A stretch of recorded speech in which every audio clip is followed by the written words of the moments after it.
Hello there and welcome to my video today. So happy to have you with me on this little artistic journey we'll go on together.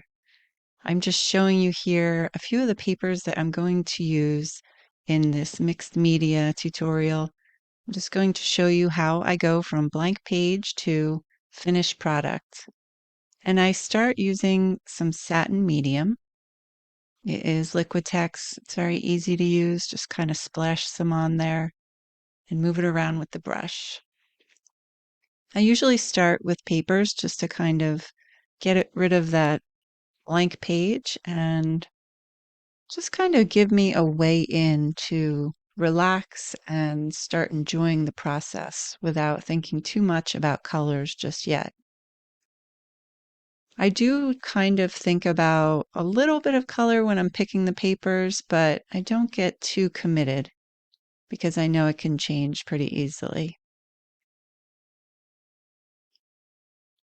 So I just rip them in random shapes and kind of fit them together like a little jigsaw puzzle.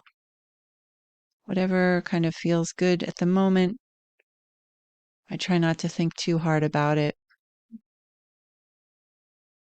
And this is just a way of kind of starting the process of creating.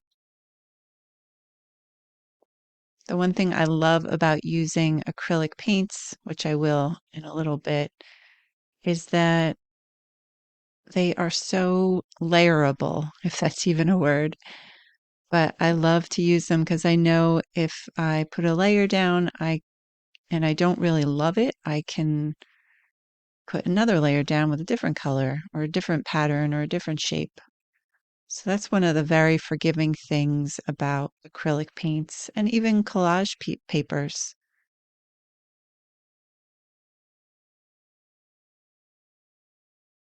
These are all different scrapbook collage papers.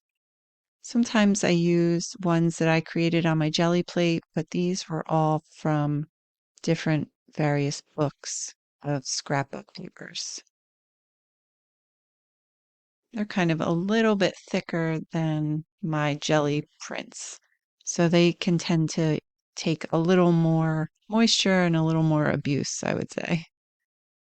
So I'm just putting a thin layer of satin medium on top so that it can handle another layer of paint on top of it so it doesn't absorb into the paper.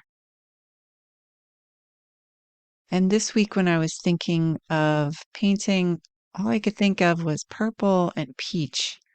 So here I am kind of creating a little bit of a lighter purple. The one that I'm using is called dioxazine purple, and that can be pretty dark, as you can see on my palette paper. So I'm just blending it with some white gesso to lighten up a bit and move it around the page. Not thinking too much about where I'm putting it, just letting my hand kind of flow around and getting a base layer on. And here I'm going in with some water on the brush just to kind of move it around a little better because the palette knife can be kind of edgy, which I love, but I also like to soften it up a little with some drips and some water and just kind of move it around the page a little more. And then I always try to reduce a little because it can get to be too much. So it's kind of a process of always putting something down and editing it. And also keep in mind it's always a little bit of time in between each layer. So if I don't give it a little time to dry, it becomes mud, and we don't want that. So I did take a few minutes to let this purple dry, and then here I am going in with some dark cadmium orange hue, and I lightened it up with a little gesso to make it more of a peachy pink color. I did add a little fluorescent pink to it as well, because I love the tone that it gives with a little, just a touch of pink. And again, just moving it around, not getting too crazy about what it looks like just yet, because we are officially entering that kind of messy middle ugly phase. where I'm thinking, where is this going? And I don't want to get too wrapped up in that because I know it will change. So just adding a little water, some drips, seeing what shows up on the paper, and then again editing it and removing some of that moisture because it can take over, that's for sure. So here I'm just adding just slight little spots of that fluorescent pink.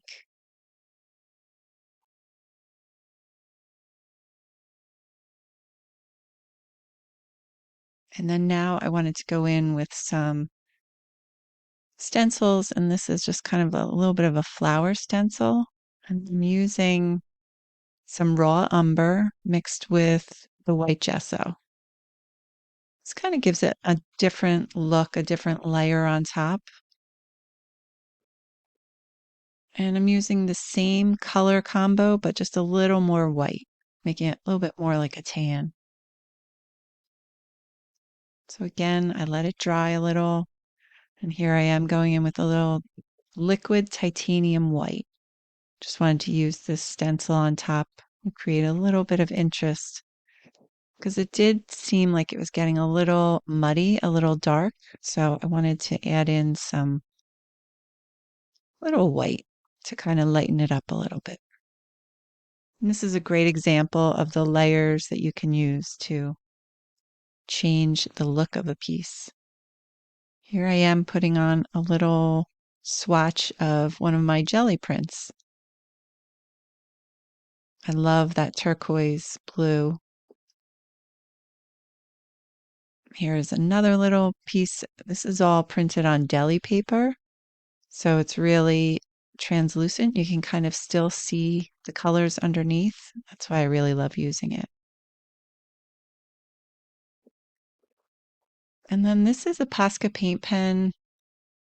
I really love using it towards the end because it can kind of give some details that I can't really do with either a stencil or the paint. And this is just a simple stamp with titanium white. Just kind of having fun with the different shapes and the different patterns.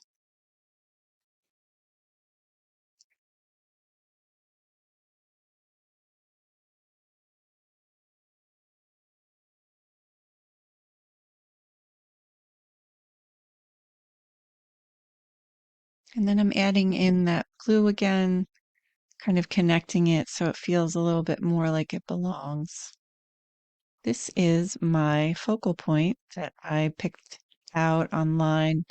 It's just a royalty-free image that I found that I really liked. A little cardinal.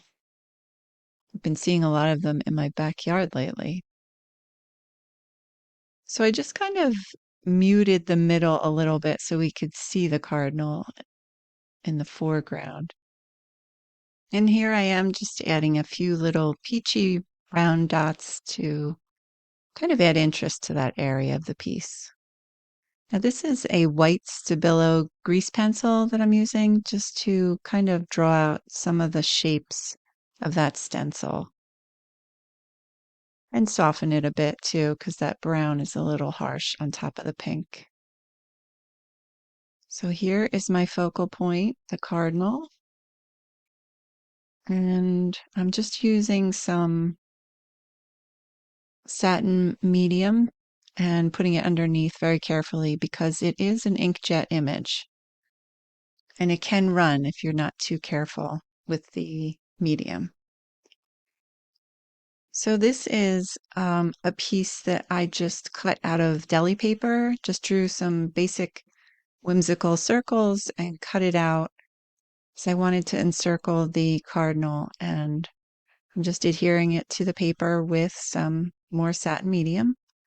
And I usually just put it down first and then kind of glue slowly all around because it can get a little tricky when it's a circle. I didn't want it to get all wrinkled. So here's the sentiment, whisper.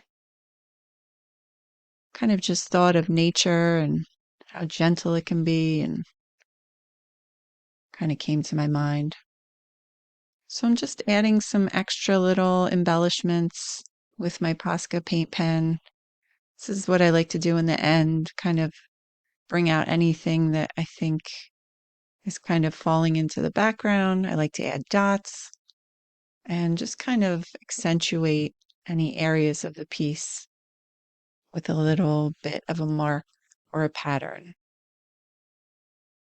So that's it. Here it is in all the details. You can kind of see them a little more up close here. Our little cardinal friend and some collage papers. I hope you enjoyed watching this. I really enjoyed creating this with you today. I hope that if you are interested in watching some more videos like this, here are two just like this one that you will enjoy as well.